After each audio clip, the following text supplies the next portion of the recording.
প্রিয় দর্শক, ইউকের দর্শক, ইউরোপের দর্শক, সারা পৃথিবীর দর্শক যে যেখান থেকে আপনারা দেখছেন লিগ্যাল হেল্প উইথ পিয়া, সবাইকে স্বাগত এবং আমন্ত্রণ জানিয়ে শুরু করছি আজকের অনুষ্ঠান। প্রথমত লাস্ট উইক আমরা প্রোগ্রাম লাইভ করিনি বলে দুঃখিত, আর তার জন্য আমি সিনসিয়ারলি অ্যাপোলোজাইজ করি। তারপরে প্রিয় দর্শক, ইউজুয়াল রিমাইন্ডার্স দিতে হবে, সেগুলো হলো যে আপনারা অবশ্যই ফোন করবেন। এটা আইন বিষয়ক প্রোগ্রাম, আপনাদের সব আইনি সমস্যা সমাধান দেওয়ার চেষ্টা আমি এবং আমার প্যানেল করে থাকে। এবং আপনারা ফোন করলে প্লিজ দয়া করে মনে রাখবেন, মোবাইল ফোন থেকে পারতপক্ষে ফোন করবেন না, এবং ফোন করার সময় আপনারা টিভির ভলিউম একদম কমিয়ে দিবেন, অথবা মিউটে দিবেন, অথবা টিভি অফ করে দিবেন। থ্যাংক ইউ, তাতে সুবিধা হবে আর স্মুথলি যাবে ফোন কলটা। তো শুরু করছি আজকে আমি আপডেট দিয়ে। আপডেট হলো গিয়ে basically one or two updates is first of all is on the 5th of July, the Independent Chief Inspector for Borders and Immigration, who did the inspection report, or a response, it was about his findings about the targets about removal. Oni praise করেছেন about the UKBA enforcement teams, যে removal গুলো effectively করেছেন exceeding the target থেকে বেশিও number remove করা হয়েছে। এবং রিপোর্টে হাইলাইট করা হয়েছে the migration refusal pool. The migration refusal pool is a tool to help caseworkers identify and track suspected overstayers. এবং এটা obviously it's not a list of overstayers, but it helps track those overstayers who've had a decision, যাদের decision হয়ে গেছে negative decision, আর যারা এখানে আছেন রিমুভালের জন্য তাদেরকে ট্র্যাক ডাউন করে এইটা। So that's that one. Basically এই সামারে হিউজ একটা অপারেশন লঞ্চ হয়েছে, আপনারা জানেন, ফর ওভারস্টেজ। আপনারা শুনেছেন দি রিসেন্ট আপডেটস অ্যাবাউট ওভারস্টেজ, যারা 28 দিনের বেশি থেকে যান, তারা from 1st of October 2012 তারা আর কোনো ধরনের application for further leave to remain করতে পারবেন না, বা করলে it will probably be refused. And included are those on point-based system, all working and student routes, visiting routes, long residency routes, discharged, HM forces or UK ancestry routes. সবগুলি যারা 28 days এর বেশি overstay করে গেছেন তাদের application will be refused, and will actually be returned saying they're invalid. তারপরে those are the one other update আমি বলতে চাচ্ছি is about the 14 who were arrested in Chinatown's immigration raids. I mean, there was a number of people who were arrested in Chinatown in the New World restaurant at about 4:30 on the 27th of June, and that's basically it. প্রিয় দর্শক, আমি আমার দুজন প্রিয় মেহমান আছেন আজকে, যাদের আমি পরিচয় দিচ্ছি এখনই, আর চলে যাব দর্শক গেস্টদের সাথে for their opinion on the updates. আমার হাতের ডাইনে আছেন Mohammad Kamrul Hasan, who is the principal of MQ Hassan Solicitors, and you have seen him many times, and he has been practicing as a solicitor for the last 4 or 5 years, and been practicing in the field much longer than that. আচ্ছা, ঠিক আছে। আমার হাতের বামে রয়েছেন বিপ্লব পোদ্দার। বিপ্লব দা is also a practicing solicitor, and I welcome you very much on the show. Thank you very much, both of my guests, for giving up your valuable time on the weekend to come in here. About the overstayers, মানে 28 দিনের বেশি যারা থেকে যাবেন, 1 তারিখ October থেকে তারা কোনো অ্যাপ্লিকেশন তাদের নেবেন না, ইনভ্যালিড হয়ে যাবে। তো মিস্টার হাসান, আপনি কিছু বলেন এটা সম্বন্ধে please. over the 28 days 28 days এর ব্যাপারে যেটা আপা অলরেডি আপডেট করে দিয়েছেন যে 1st অক্টোবর থেকে এটা অ্যাপ্লিকেবল হবে। তো কেউ যদি 28 days এর বেশি যদি ওভারস্টে করে এবং 1st of অক্টোবরে তারা যদি কোনো অ্যাপ্লিকেশন করে, তবে সেক্ষেত্রে যে ক্যাটাগরিগুলো দিয়ে দিয়েছে যে পিবিএস সিস্টেম, লং রেসিডেন্সি, তারপরে আপনার ওয়ার্কিং, তারপর ভিজিটর, লং রেসিডেন্সি, অ্যারেস্টি, এই ক্যাটাগরির ভিতরে যে এটা আসলে আমার কাছে কোনো লয়ার হিসাবে আমার কাছে কোনো কিছু it does not make any sense আমার কাছে মনে হচ্ছে। আবার যে যদি আমি মনে করি যে আমি একজন লয়ার কাছে যে অ্যাডভাইস চাবো, তখনও আমার কাছে মনে হবে যে এটা কোন ধরনের আইন হচ্ছে। কারণ আইন তো হবে, আইন ল যেটা হবে সেটা তো প্রোটেক্ট দ্য পিপল। কিন্তু এখানে দেখা যাচ্ছে যে এর আগে কখনোই কিন্তু এই ধরনের আইন হয়নি। কিন্তু আমার কাছে সারপ্রাইজ লাগছে যে হঠাৎ করে তারা যে আইনটা আনতে যাচ্ছে এটা কোনোভাবেই কিন্তু আসলে not in accordance with the principal of natural justice. Principal of natural justice যেভাবে আছে সেটার সঙ্গে কিন্তু এটি মিল খাচ্ছে না। কারণ এটা কি অল নেগেটিভ নেগেটিভ নাকি কোনো পজিটিভ আছে? আমি তো পজিটিভ কিছুই দেখতে পাচ্ছি না, কারণ যে ওরা ইনভ্যালিড করে দেবে অ্যাপ্লিকেশনটা। হ্যাঁ, আগে যেটা ছিল যে আউটার টাইম অ্যাপ্লিকেশন, এখন কারেন্ট ল যেটা আছে, আউটার টাইম অ্যাপ্লিকেশন যদি হয় এবং ওই আউটার টাইম অ্যাপ্লিকেশন যদি কেউ রিকোয়ারমেন্টসটা স্যাটিসফাই করতে পারে এবং he can explain why the application is out of time, কেন সে পরে অ্যাপ্লিকেশনটা করলো, ইভেন তার ভিসা এক্সপায়ার করে, তার কিন্তু কারেন্ট ল অনুযায়ী দ্যাট ইজ অ্যাকসেপ্টেবল। এখান থেকে তারা কিন্তু ঠিক অপোজিট চলে যাচ্ছে। তো হঠাৎ করে একটা ল আছে সেটা ঠিক অপোজিট ডাইরেকশনে যাওয়া, এটা কারোর জন্য আসলে ভালো নয়। Mr. Poddar, I mean, what about like human rights claims and things? What do you think? Will they have overstayers? Will they have any human rights? Will it be helping them in light of the new changes with human rights? Of course. এই সরকার আসার পর থেকেই তাদের একটা radical change নিয়ে আসতে চেয়েছে immigration সিস্টেমে, এবং তারই ধারাবাহিকতা। It's just like a continuation of that plan. তারা হয়তো আগামী দিনে বলবে যে হিউম্যান রাইটস বলেই কিছু নেই, এগুলোই তারা উঠিয়ে দেওয়ার চেষ্টা করবে।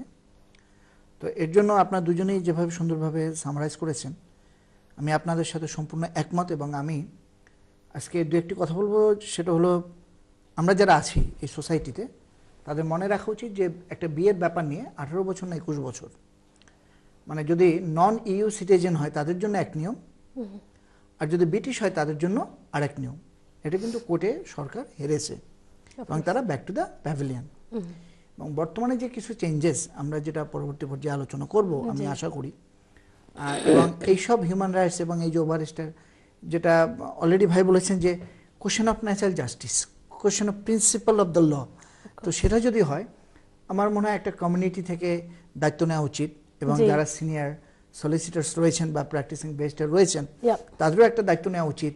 অ্যাটলিস্ট এর আগের বার তো জেসিডব্লিউআই করেছেন, বাট তারা একটা করুক না, তারা একটা রিড করুক, তারা এর এগেইনস্টে ভয়েস করুক। আর এর আগেও যে লয়ার তারা করলো কিনা এটা মেইন ফ্যাক্টর না, মেইন ফ্যাক্টর হলো যে লোকগুলো মানে সাফারার তারা করলো কিনা, যারা এখানে কমিউনিটির নেতৃত্ব দিচ্ছে তারা করছে কিনা। তাদের কাছে আমার বিনীত অনুরোধ, আসুন যদি আমাদের তরফ থেকে এই যে লিগ্যাল প্ল্যাটফর্মে বা আমরা যারা আছি বিভিন্ন জায়গায় যদি আমাদের কোনো সহযোগিতা দরকার হয় আপনি একটা মুভ করুন।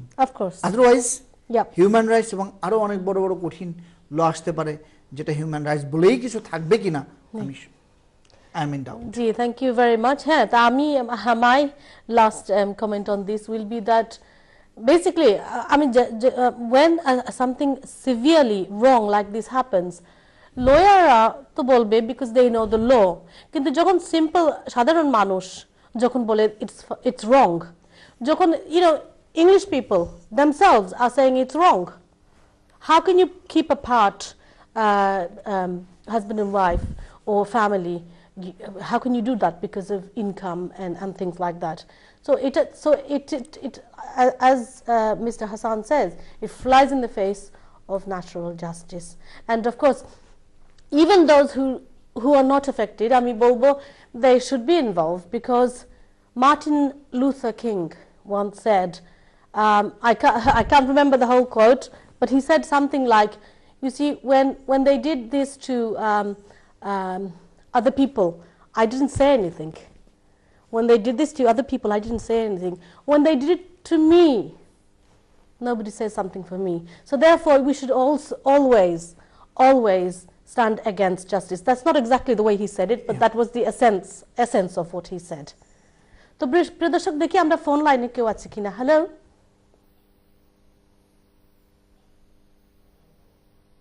হ্যালো, কলার লাইনে আছেন, বলুন। হ্যালো, আসসালামু আলাইকুম।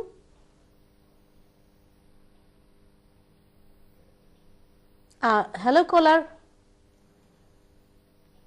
শুনতে পাচ্ছেন আমাকে? আমার মনে হয় কলার হারিয়ে ফেলছে নাকি। ঠিক আছে, আমরা অপেক্ষা করি। মিস্টার হাসান, আপনি বললেন ওই যে হিউম্যান রাইটসের ব্যাপারে সব নেগেটিভ নাকি পজিটিভ কিছু আছে, বলেন। এই 9 জুলাই থেকে যে income threshold plus 14 years abolish, এগুলো তো আমরা আসলে জেনে গেছি। তবে যেটা আপনারা প্রথমে বলছিলাম যে বেগ দেখে তোরা করিস না ভয়, আড়ালে তার সূর্য হাসে। তো চেঞ্জের ভিতরে আমি দেখলাম যে কিছু কিছু পজিটিভ দিক আছে। সেই পজিটিভ দিক সম্পর্কে আমি আসলে এখন বলবো। সেটা হচ্ছে যে আর্টিকেল 8 যেটা আগে ছিল সেটা হচ্ছে যে কোয়ালিফাইড রাইট, এবং সেটা অ্যাবসলিউট রাইট ছিল না, এবং প্রমাণ করতে হতো যে এটা interference of private and family life হবে, ডিসপ্রপোর্শনেট হবে।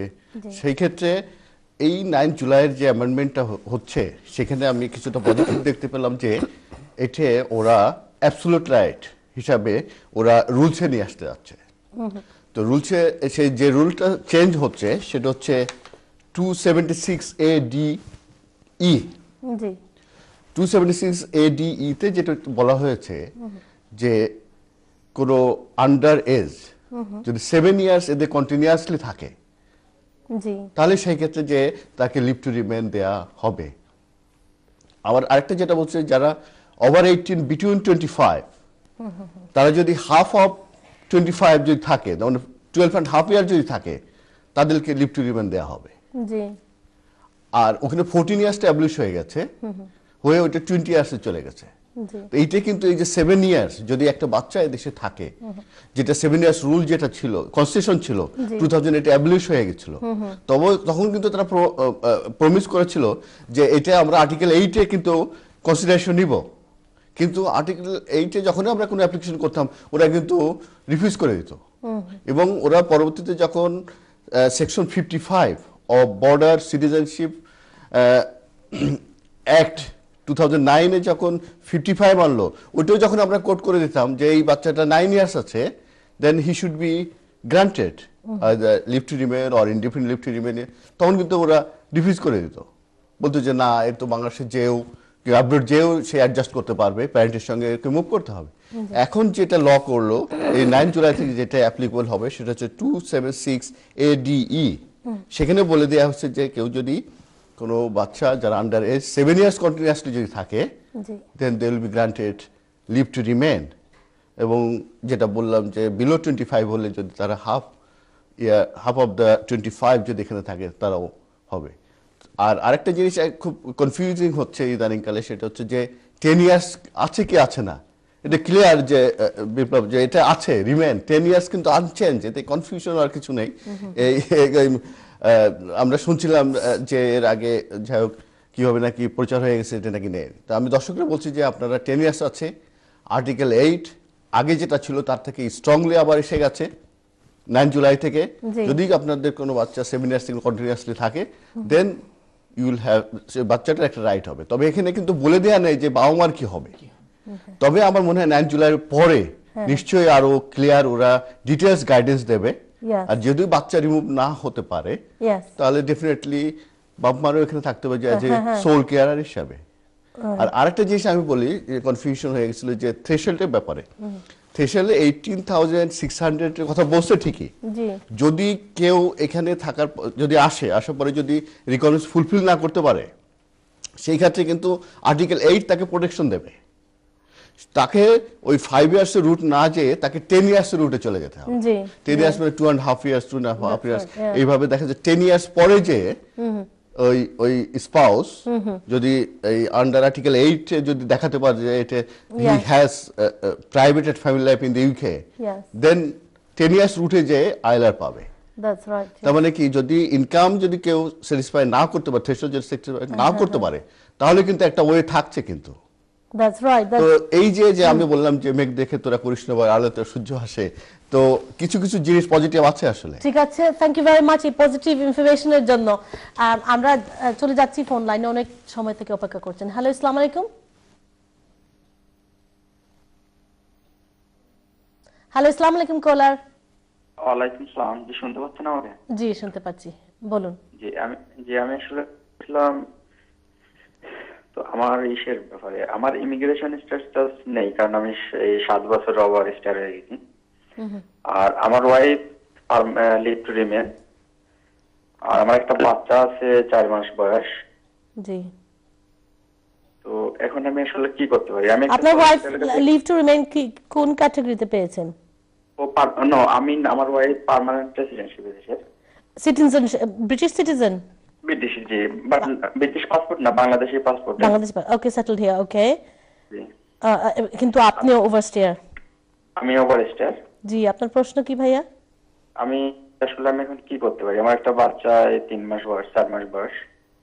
ঠিক আছে, আপনি you have to be very much aware যে একটু আগে আমি যেটা বলেছি that the 1st of October যারা এখানে ওভারস্টেয়ার হয়ে গেছেন, it will become very much difficult for them. আপনি ধরে রাখেন, দেখি আমি আর কিছু জিজ্ঞাসা করার আছে কিনা। মিস্টার বিপ্লব পোদ্দার। হ্যাঁ, থ্যাংক ইউ আপনার সুন্দর কোশ্চেনের জন্য। আপনার জন্য দুটো কেস ল অলরেডি আছে ইউকের কোর্টেই। একটা হলো কেস লটাকে বলে এলডি, আর একটা জেড হেইস। এই দুটো কেস লই বলে দিয়েছে জাজরা, বাচ্চার স্বার্থে, the best interest of the children, তখন কিন্তু আপনাদেরগুলো কনসিডার করা উচিত। যেহেতু আপনার ওয়াইফ এখানে ইনডেফিনিট হোল্ডার, পার্মানেন্ট রেসিডেন্ট, এবং আপনার বাচ্চা কিন্তু অটোমেটিক্যালি সে এখানে ব্রিটিশ হয়ে যাবে, এবং ব্রিটিশ হয়ে গেছে সে, আশা করি তার পাসপোর্টটা করিয়ে নিয়েছেন। এবং এই দুটো পাসপোর্টের মাধ্যমে আপনি যদি অ্যাপ্লিকেশন করেন, এখানে না হওয়ার সম্ভাবনা আমি খুব একটা বেশি দেখি না। তবে আপনার কাছে আমার বিনীত অনুরোধ থাকবে, আপনি একজন অভিজ্ঞ সলিসিটর সাহেবের সাথে দেখা করে সুন্দর করে অ্যাপ্লিকেশনটা করলে হয়তো ভালো হবে। আর এরপরে তো আমার বড় ভাই কামরুল ভাই রয়েছেন, যদি কিছু থাকেন অফকোর্স আপনি। না, পারফেক্ট আনসার হয়েছে। আমার মনে হয় যে চমৎকার উত্তর দেওয়া হয়েছে। আমি আর কোনো অ্যাড করতে যাচ্ছি না। Thank you. Okay, thank you very much caller ভাইয়া, আপনার কলের জন্য জি ধন্যবাদ। জি, আশা করি আপনার উত্তর পেয়েছেন। ঠিক আছে ভাই, আশা করি আপনার উত্তর পেয়েছেন। অবশ্যই আর কোনো সাহায্য লাগলে আপনি আবার অবশ্যই ফোন করুন। তো এই নিয়ে চলে এসেছি আমরা বিরতির বিজ্ঞাপন বিরতি সময়তে। চলে যাচ্ছি ছোট্ট একটা বিজ্ঞান বিরতিতে। প্রিয় দর্শক, আপনারা কোথাও যাবেন না, থাকবেন আমাদের সঙ্গে।